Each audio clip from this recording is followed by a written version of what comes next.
Hello, good morning and welcome to News Text. We're live on DSTV channel 421 and GoTV channel 125. We're also streaming across all our social media platforms. We're Joe News on TV. Coming up this morning, Ghana Union of Traders Association demands immediate intervention from government to save the free fall of the cedi.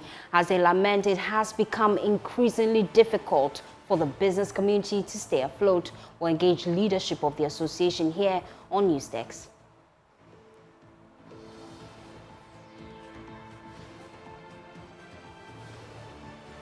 Also, labor unions demand meeting with President Akufo-Addo to discuss SSNIT's move to sell 60% of its shares to 4 hotels to the Minister of Agriculture, Brian Ichampon's Rock City Hotel. Yeah, or if you don't get the Minister for Pensions, calling for the suspension of this, in fact, the complete cancellation of this process, we will advise ourselves. And later in the bulletin, shortage of petroleum products on the market looms as the strike by the Ghana National Petroleum Tanker Drivers Union enters its second day. We'll have details as the National Petroleum Authority promises to expedite action to resolve the drivers' concerns.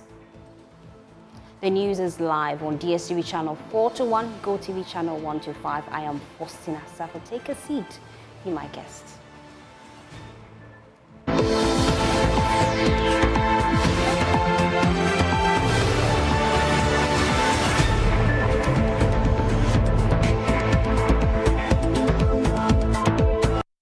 Thanks for choosing us. Now we start with the Ghana Union of Traders Association because they are demanding urgent intervention from government to save the free fall of the cedi. As they lament, it has become increasingly difficult for the business community to stay afloat. Well, the cedi is currently trading at 15 cedis to $1 at the open market. My colleague Isaac Kofeje joins me with details of the performance of the cedi. Kofi, thank you for your time here on Newstex. So why are we here? Well, firstly, I mean, if you talk about the position of the Ghanaian, it's not just one. And just like this at the scale market, cedi trading up between cities, 20. At the bank level, bank and closed the day at 13 cedis. I think 88%. So essentially, there's that significant difference between the interbank, quotation and what is happening in the retail market. The difference now is about 1 cedi, 40 pesos, and that's huge. And we know that this is as a result of some of the activities going on in the economy, where at the moment we know there's a condition in Ghana's IMF program. That Bank of Ghana, even though they can come in to do some forex intervention, it will not be that huge compared to what they were doing a year ago or 2 years ago. Yesterday, we understand, or this morning, we understand that there's been some sort of injection in terms of forex into the economy by the Bank of Ghana for especially the BDCs who are importing refined crude. We understand this money to the BDs is around $20 million, and some, on the spot market of about $59 million also for the market. So the auction value is around $20 million plus additional $59 million. But the key question is this significant? Looking at the fact that even when it comes to the importation of refined crude, every month we need on the average $400 million, and this is one of the reasons why the government introduced a gold for oil deal to stem down some of these high demands. So the key question is, there's some sort of injection, but is that injection that's significant to hold the cedi to a certain constant level against the US dollar? We understand that the kind of pressure the cedi is facing, it isn't just domestic. There are some external pressures where you still have the U.S. government still holding the high interest rates or policy rates. And this is affecting not just the cedi, but the Chinese currency has been affected. Japan is also facing the same situation. Switzerland and Sweden are also facing the same situation in terms of the depreciation. But when it comes to Ghana, it is the rate of depreciation and the current rate of 15 cedis, between 15 cedis and 20 cedis, 15 cedis, 20 pesos at the retail level that traders are not happy with. Because, I mean, if you started the year with a working capital of $100,000 or 100,000 Ghana cedis, that money has been reduced significantly because of inflation. And we understand that the cedi has lost more than 18% of its value to the dollar since the beginning of the year.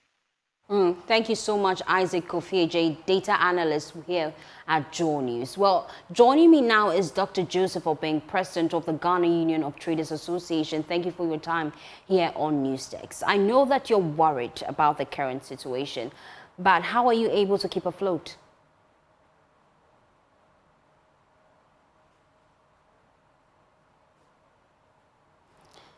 Dr. Joseph Obeng, you have to unmute for me to hear you clearly. We're discussing the free fall of the cedi, and then we're wondering what GUTA is going to do to keep afloat because the cedi keeps on depreciating.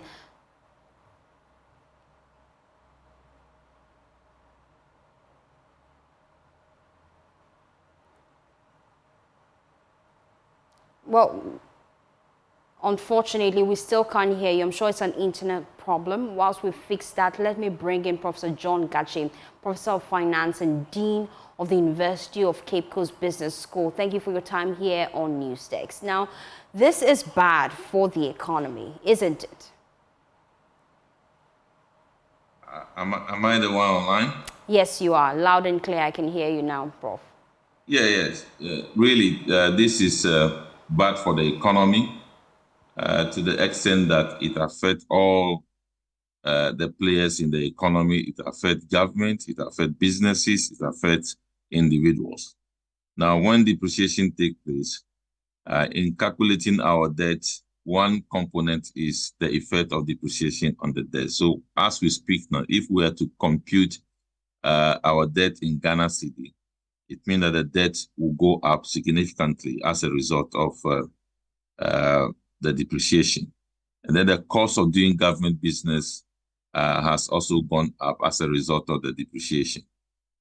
Contractors are importing items to engage in their construction.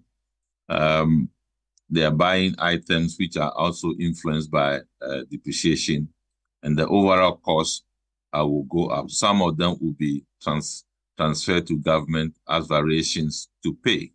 So it means that it makes the cost of doing the cost of government business very expensive.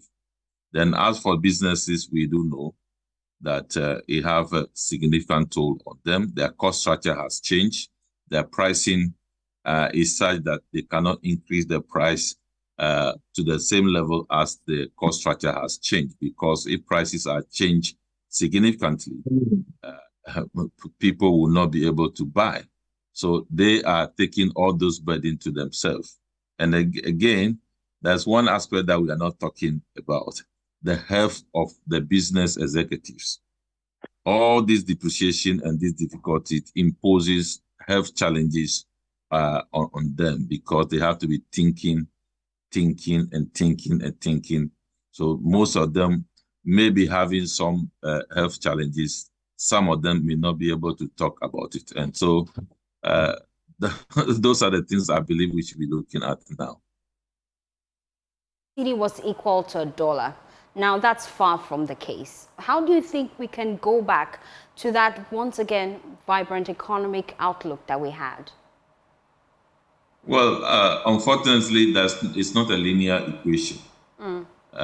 It's not a one way. So we can only talk about some of them now. I believe we need foreign currency because we want to involve in trade. So in the trade, we are importing and we are exporting. So the normal understanding that you should beef up your exports, add value to your exports, that comes with industrialization. But our engagement in industrialization is not picking up well.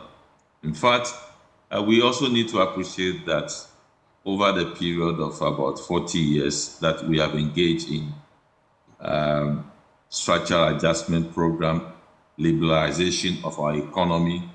All those things has made it very difficult for Ghanaian businesses to compete well. So all this cumulatively is making the Ghanaian businesses less competitive and therefore getting out of the industrial space. Few of them that are there to stay there or are doing that at high cost to themselves and for the economy. So we need to rethink about industrialization. Then again, we are importing so much. We do not say that we don't import certain items. We normally have what we call intermediate import, which you use to feed industry and the rest, which you don't have here. So that is good to have because it will add value and then it will be sold. Some of them will be sold in the country and some of them will be even exported. But now we have a situation where agriculture produce, majority of agriculture produce, which we have capacity and ability to engage in the production, are imported into the country. And even when we attempt to produce some of them, the issue about competitiveness becomes a question. You see, just last week, I came from the Volta region, where I decided to buy brown rice. Now, that brown rice, how much I bought it? If you go to the imported rice, you will see that there is a marginal advantage of the imported rice to the domestically produced one. So we need to do something to ensure that even what we are producing in the country is competitive to allow those businesses to stay, to be able to solve the issue of import substitution, to be able to scale up the production of many of the agricultural produce that we are importing into the country. Then there are auxiliary activities that we need to do. Regulation. You don't go about exchanging money everywhere like tomatoes split around every corner of the street. We also need to do something about that. So those are the things I believe we should be doing as we try to contain the situation. Just stay with me. Let me bring in Professor Dr. Joseph Obeng, who is president of the of GUTA, joining us here. I hope your connection is better now. What are your concerns, really? Yeah, we have to solve this problem ASAP. If it is not the deliberate policy of government to devalue the currency, because it is consuming or depleting all our capital. Depreciation of the cedi simply means loss of capital, and we are losing so much. And if care is not taken, and that we stabilize this currency, is going to even work against our industrialization drive. Because the produce of your industry should not be overpriced. And if the exchange rate is not put in check and continue to go up like we are seeing now, then of course, because at this moment, when somebody is owing you, it's a problem. If you are also owing somebody, it's also a problem. Because if you have to service your suppliers the credit that they've given you in dollars, then you have to find a top-up. You understand? From beginning of the year, we started somewhere around 12. And now, if your working capital was $100,000, you were able to use 1.2 million to buy the dollar. Now you have to go and find a top-up of 300,000 Ghana cedis to make 1.5 million before you are able to buy the same $100,000. If you are unable to get it, then of course your the value of your capital have reduced or depleted about 25%. We cannot go on like this. It's throwing so many businesses into collapse and all that. And so the earlier we do something about this, the better. And that's why I'm emphasizing that if it is not a deliberate policy of government to devalue the currency to its advantage, then of course they should also look at the problem that is that the business community is also facing at this time. Doing business at this time is not comfortable at all, and that we have to do something about it. Because we know that we are the end users, and it tends that it's usually the case that when prices of things go up at your end, we have to bear the brunt. So I know that you have been engaging some of the government, for example, the Trades Ministry and the Finance Ministry. What assurances have they given you? At this particular time, we have not met any of them. I'm not being able to get access to the finance minister, probably because he was traveling. And then we are still pursuing, and we're expecting that the ministry will also call us. But you are saying that at this time, the final consumer who suffers the brunt. No, both of us, because otherwise you will say that, okay, you have to pass it on to the final consumer. But there's a limit that the final consumer can also contain.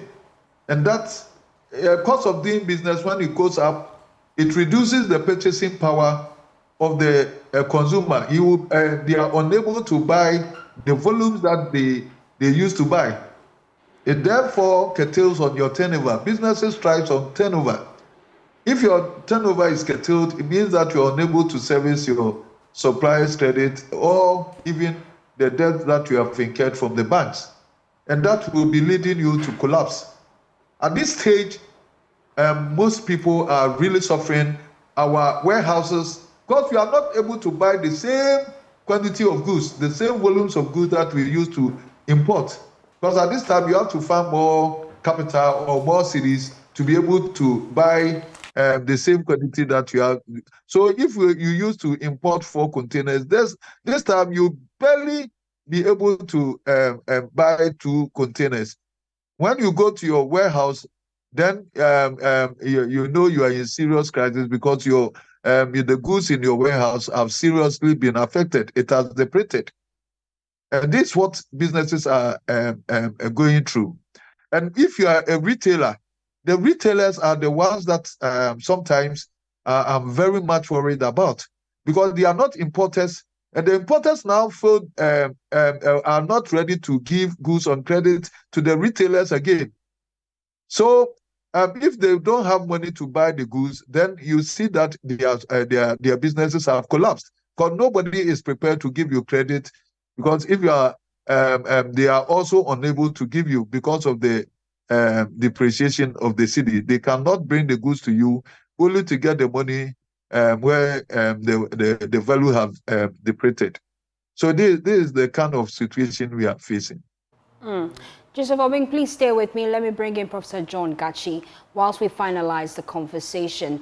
Now, what are some of the recommendations you would make to the union, which is the traders, to help cushion the impact whilst we await intervention from the Finance Ministry and also from the Trades Ministry? Yeah, it comes to me. So, John Gachi. So what? Okay. Yes, please.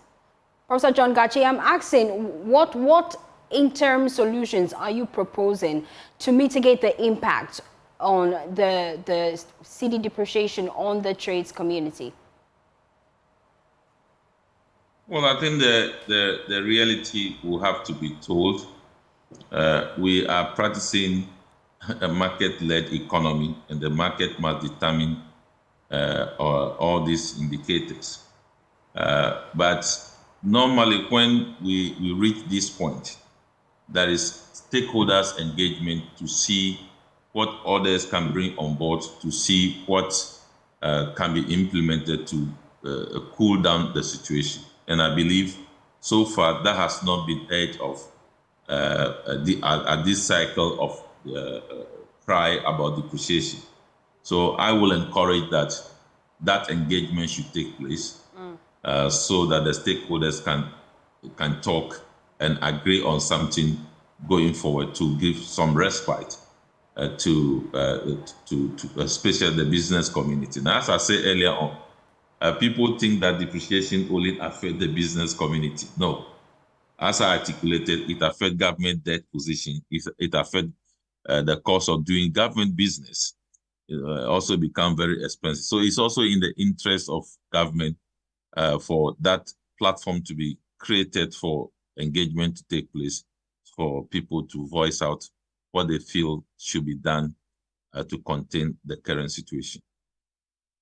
There. Let me finalize with Dr. Joseph Openg. Do you have a timeline as to when you plan to meet the President, the Finance Ministry, and the Trades Ministry? No. What timelines again? The time to meet is now. How long can we wait?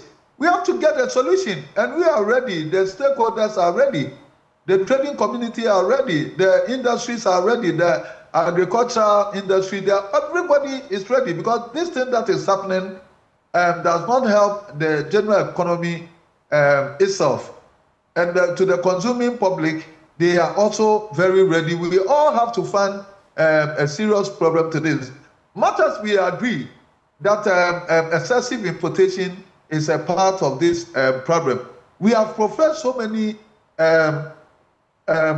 solutions to government that we know where the problem is. The locals, our total share of the imports in this country is less than 20%. If you bring the Ireland Bank of Ghana have infused about 59 million. It is a peanut amount for China Mall, Chinatown, and the Chinese trading companies to consume in a day or two. And so we have to use investment laws to contain these people, to make sure that they bring in a corresponding fund of their of import. It shouldn't be that they just come and open these companies and bring the goods into the country and change it into dollars. They have to bring their capital in dollars in the forest so that they can use it to import. And all this we don't do. And we are sitting here, we are facing this problem, and all that we have to say that is importation, we do excess importation and blame even the locals. It's very pathetic. Matters are also blame excessive importation. We should also look at the other things that have demand on the forest. Yeah, our healthcare. The people go out, South Africa, elsewhere, Dubai, UK, to have their healthcare. If you are able to improve on our healthcare, even people have been moving out and then enhance on their bodies with our dollars, our forests. They go out to Turkey, Dubai, and all that to enhance. So it's not only importation of goods. We have to look at this comprehensively. And that we found the solution together. You understand? Yeah. Thank you so much, Dr. Joseph, for being the president of GUTA, joining us here on NewsX. We also had Professor John Gachi, Professor of Finance, and also Dean at UCC. Thank you so much for your time here on NewsX. We're forced to move on now because the labor unions, led by TUC, are demanding a meeting with President Akufo-Addo to discuss an attempt by SSNIT to sell 60% of its interest in 4 hotels to Minister for Agriculture, Brian Champong's Rock City Hotel. Well, the trust fund said Rock City submitted the best and, quote, strongest financial proposals out of 6 shortlisted entities. The minister and SSNIT have subsequently denied any wrongdoing in the processes leading up to the shortlisting of Rock City Hotel, but the labor unions remain skeptical about the deal and are demanding a meeting with President Akufo-Addo to address the issues. We'll hear from them shortly. First, my colleague Kweku Asante joins me in the studio because there's an update to this story. a leaked document that we have now. What does it say? Well, so this is a leaked document from the 24th of December 2019, just a day before Christmas in 2019, where SSNIT is seeking approval from the Finance Ministry's Center Tender Review Committee to select a transaction advisor. And the amount involved is what has triggered this uproar about this particular document. $491,000, almost $492,000 at today's exchange rate, nearly $7 million for a transaction advisor. Let me read. It says, the committee acknowledges receipt of SSNIT's response in a revised evaluation report addressing the issues raised. Based on the documentation presented to the committee, concurrent approval is granted to SSNIT to engage the recommended tenderer, Messrs.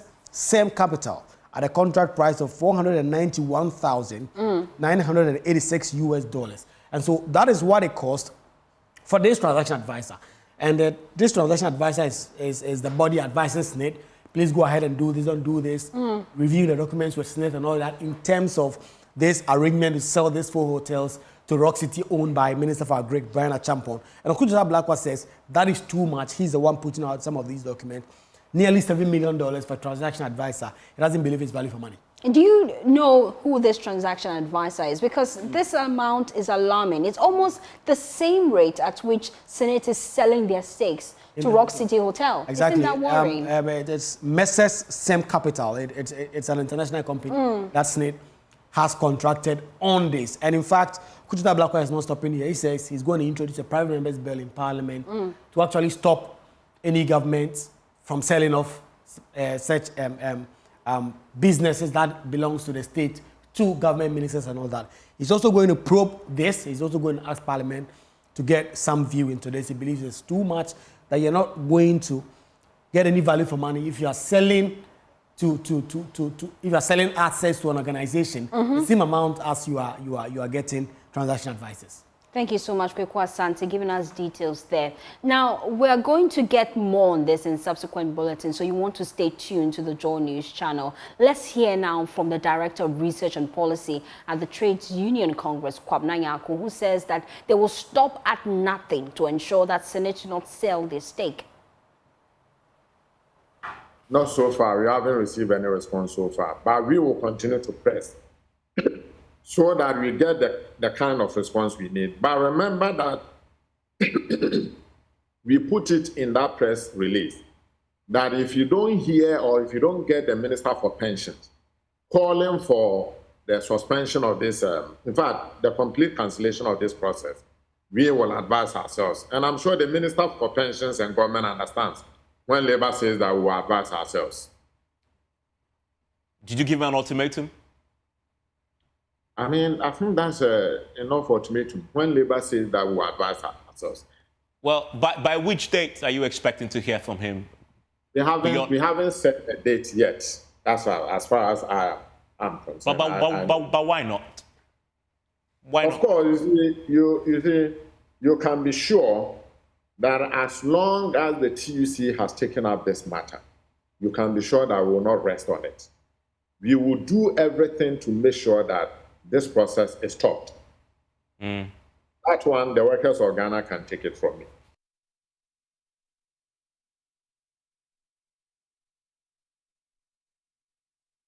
Well, still on PM Express, MP for Norton Okudjata Blakwa also insisted that this is one issue he's not letting go of. He promises that he's waiting for Siraj to look at the petition he has laid before them, and moving forward, he's going to bring before Parliament a private members bill to ensure that people of conflicts of interest do not have the right to purchase any state-owned property.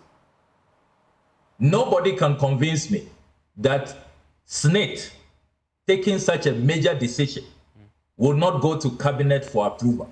Nobody can convince me. Major decision. You are divesting 60% of your shares in 6 hotels. It's such a major decision. The state is going to lose its control in these hotels.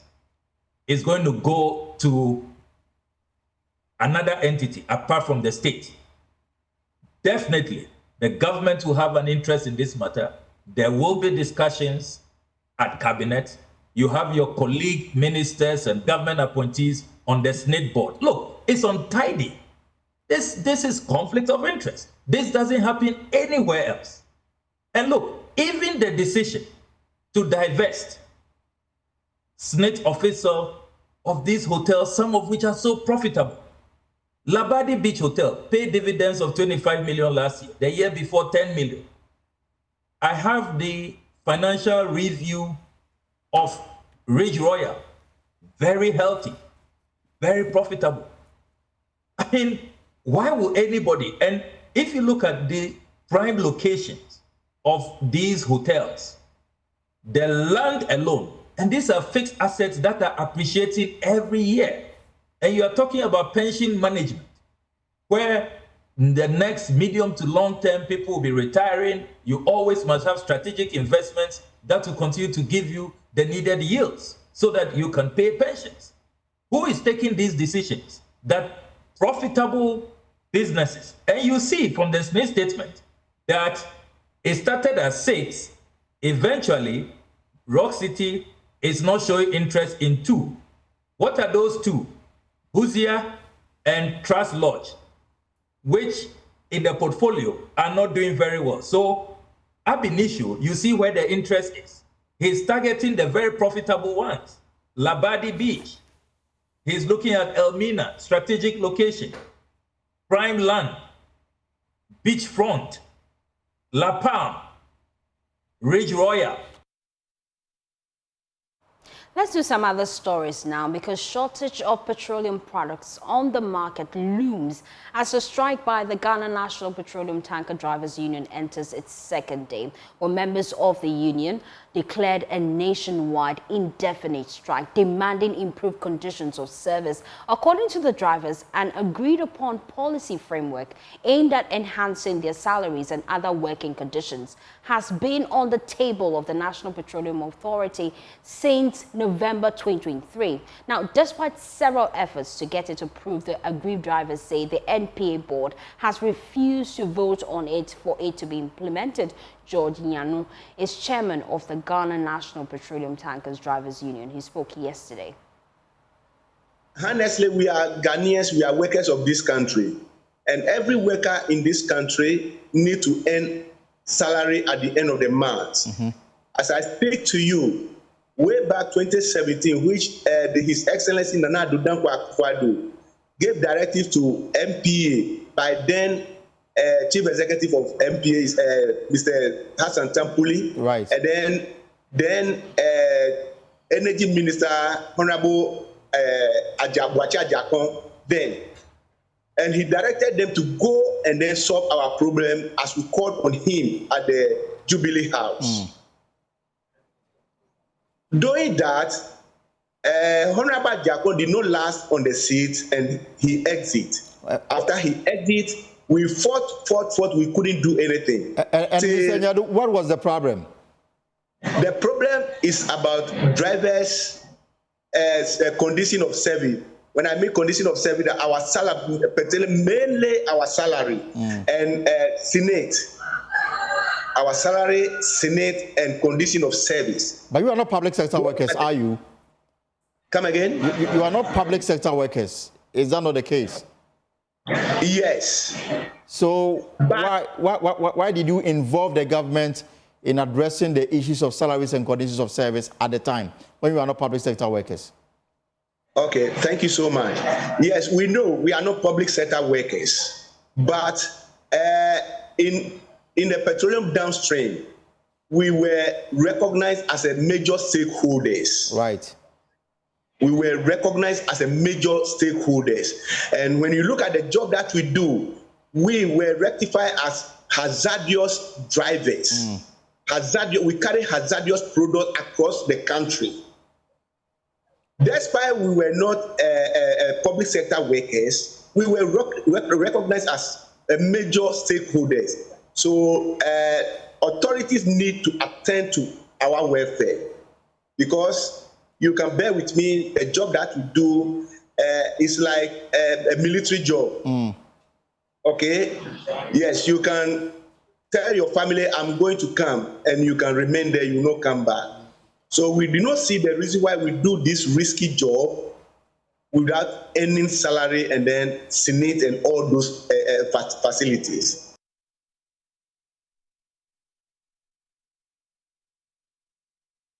Now imagine being taught by your own peers so you can grasp the subject better.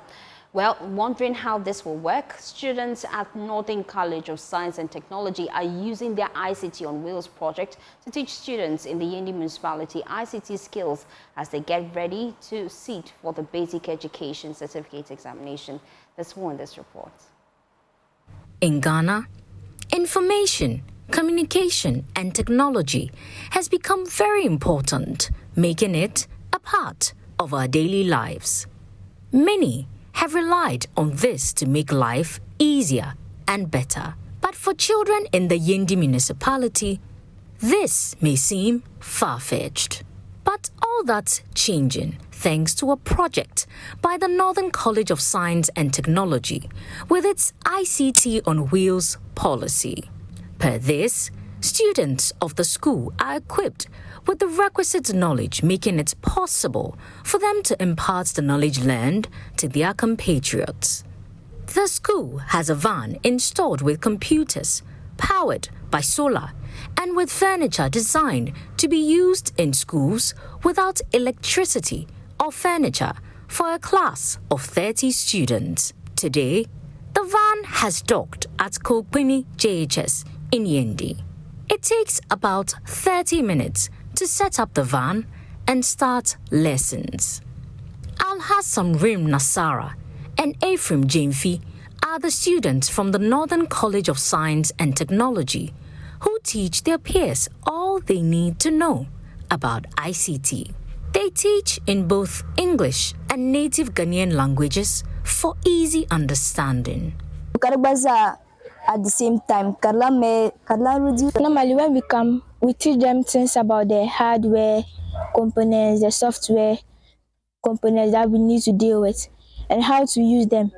So, for example, softwares like Excel, Microsoft Word, some of them they don't know how to use them. So we've taken it upon ourselves to teach them to use them, so it can benefit them.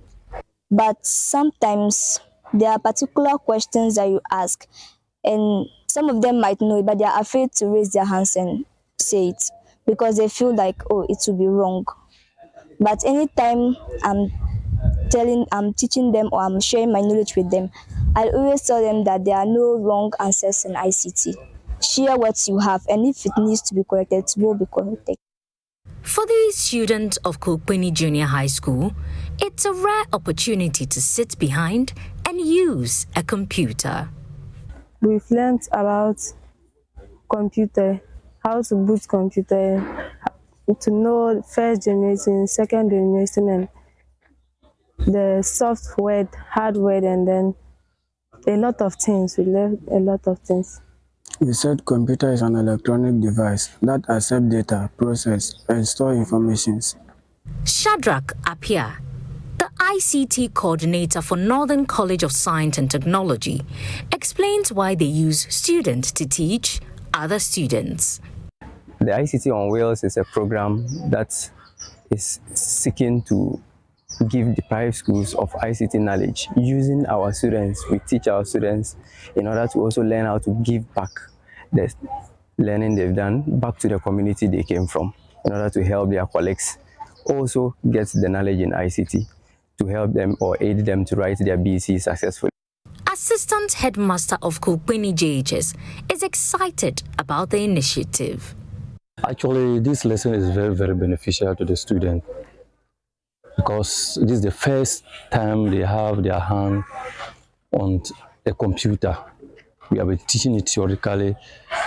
They don't know what the mouse is, what the system unit is, but today they have seen everything with they even touch them. They even had laptops in front of them, and I hope it's going to benefit them very much.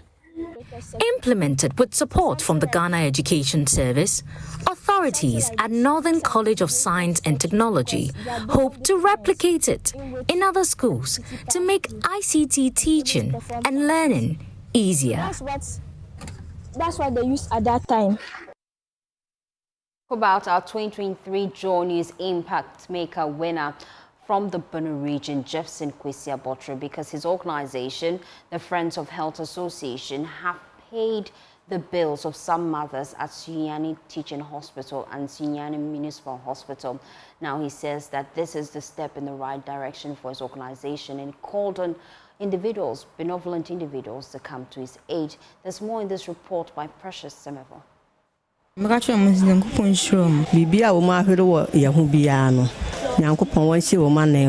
joy of 10 mothers at the Sunyani Teaching and Municipal Hospitals in the Bono region. The mothers were rescued by the Friends of Health Association, FOHA, from their frustrations at the hospitals when they could not offset their medical bills after being discharged. The Chief Executive of FOHA and 2023 Joy News Impact Maker winner for the Bono region, Jefferson Kwesi Abotre, said it is a call to duty to support the vulnerable in the society and therefore appealed for more support to enable them rescue more of such mothers. We are looking at people who cannot afford because their parents are either not around or not even a husband, and these are the most vulnerable people that we are looking at. And health and wellness is something that all of us must prioritize, that babies and children should not suffer in the hospital because they cannot pay their bills. The sickness itself is a problem. You have been discharged and you cannot pay your bill. So that one alone imposes another burden. So the social welfare contacted me, and I have to work it out, and we have been able to secure this support to help them. We are getting more people coming on board. We are making a case with the data that we have, asking and soliciting for more funding because this must not end here. So we want to expand to other facilities, especially in the hard-to-reach areas. The Principal Social Development Officer at the Teaching Hospital, Diana Azuma, said patients owe the facility over 80,000 Ghana cedis. The bills that are at our outfit right now is up to 80,000 that people have gone home and have not been able to pay. You call them to and they are not coming back to pay because they don't have it to be able to support the needy clients in the hospitals.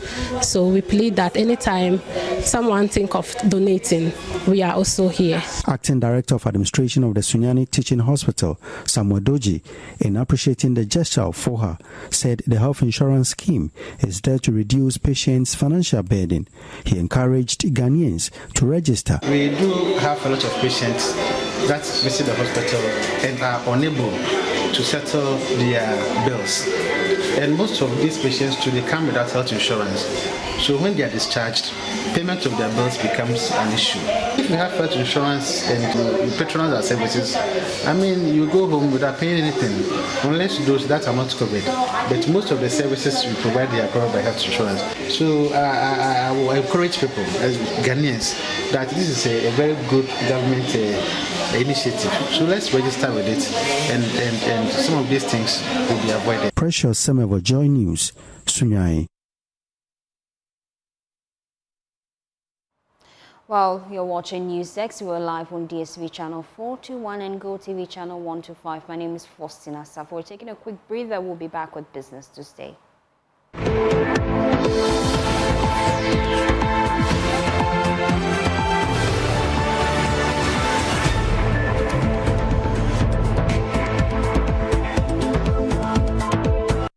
Hello, welcome to Business. My name is Darrell Kwao. Deputy Minister of Transport Hassan Tampuli is calling on stakeholders in the aviation industry to invest more in air safety infrastructure.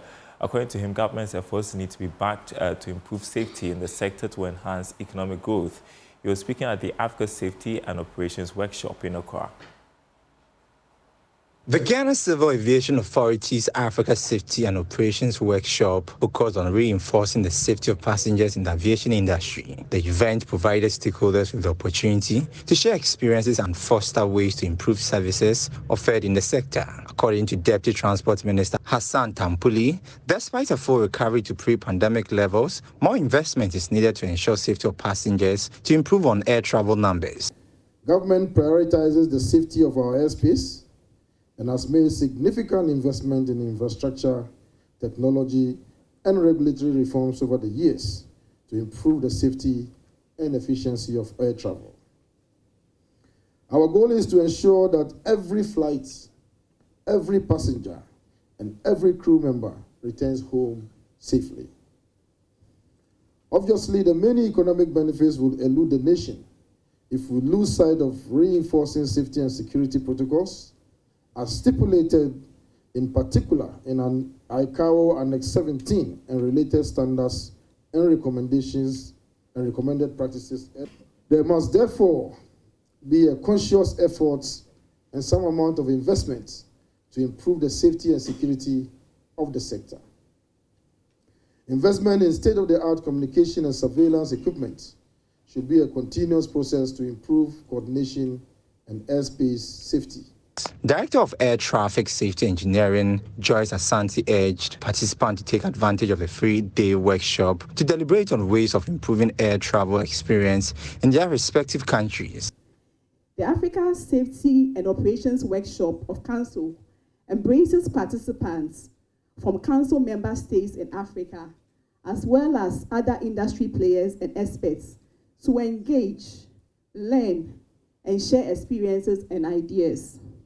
The main objective of the workshop is to recommit ourselves collaboratively to reinforcing safety in our various operations.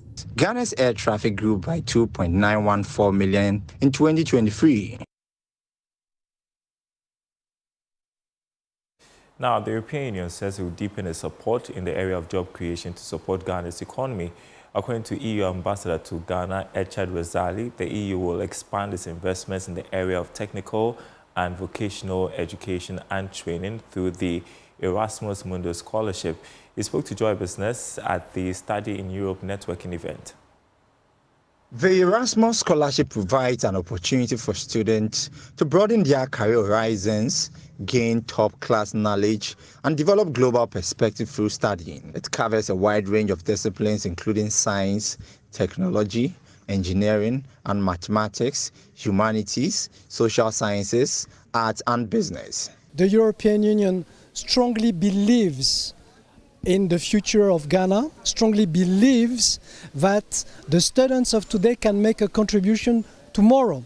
And this is the reason why we invest so much in knowledge, in education and in training of the Ghanaian students abroad. The third message is that we believe as well in cross cooperation between European universities and Ghanaian universities, because this time around we will invite in this meet and greet today and tomorrow more than 50 Ghanaian bodies. Over the years, Ghana has recorded an increase in the number of beneficiaries to the program. The program shapes the skills and character of beneficiaries, as well as prepare them for competitive and stimulating careers.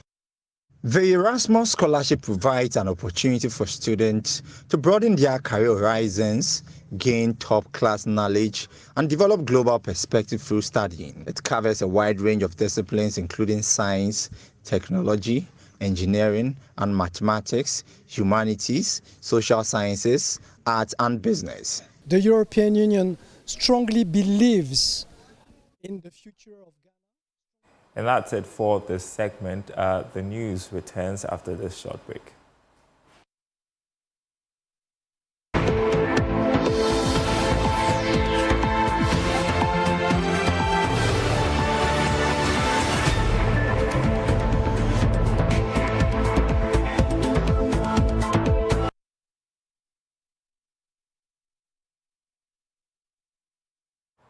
Thanks for staying with us. Now, the World Food Programme and the Ghana Meteorological Agency have inaugurated climate-conscious clubs in 10 senior high schools in the OT region.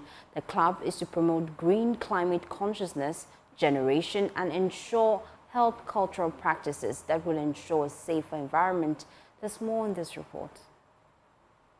10 senior high schools in the OT region have had green climate clubs inaugurated in their schools to ensure the environment remains greener for a healthy living and mitigate climate change effects on the environment. According to the World Food Programme, climate change could affect food security and increase hunger and malnutrition up to 20% by 2050. Hence, the need to inculcate into the younger generation climate-sensitive habits. Climate change and climate-related disasters and shocks pose a particular threat to food security and nutrition. Findings from the 5th assessment report of the Intergovernmental Panel on Climate Change indicate that climate change could increase the risk of hunger and malnutrition up to 20% by 2050. The United Nations Food Programme says the GUTA region is strategic for their launch this year because it is currently benefiting from its interventions in the agricultural sector and would help sustain the gains made so far. The World Food Programme considers the choice of GUTA region as very strategic and prudent because it is one of the regions that are currently benefiting from most of our interventions. Equipping these young ones with the requisite knowledge and skills to combat the effect of climate change is in the right direction, as it will lead to sustaining the investment made in the region. It is our hope and belief that these young ones will be the agents of change in their schools, communities, and Ghana at large. That these young ones will lead the campaign and war against climate change and help their parents to adopt climate-smart agricultural practices. For the Ghana Meteorological Agency, there is low awareness and sensitization of climate issues among the youth. One key development which the agency discovered in addressing climate and weather-related issues is the lack of sensitization among the youth. The opportunities to address this issue gave birth to the concept and formation of green climate clubs in high schools. The Green Climate Clubs seeks to give immense support to specific high school students to gain deeper knowledge and understanding on climate sustainability and environmental development. For the Environmental Protection Agency, government and its agencies must go beyond the pageantry of planting trees to ensuring the trees are nurtured to ensure value for the investments made. My concern is that the tree nurturing, it is what we have to talk about. You plant many trees. You have to make sure that you have a group, or there should be a group where they are interested in taking care of the trees is what we are interested in. EPA is interested in the number of trees which survive so that they can serve as carbon sink, not the pump and pageantry where we say we have going to plant this number of trees. At the end of the day, nobody goes in there, takes care of the trees, and all the trees die. Peter Sanu for Joy News.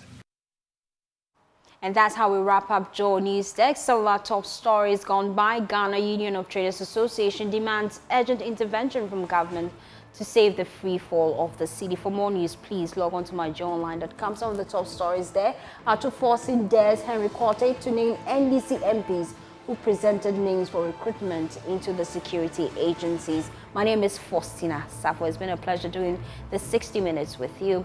Up next is News Desk.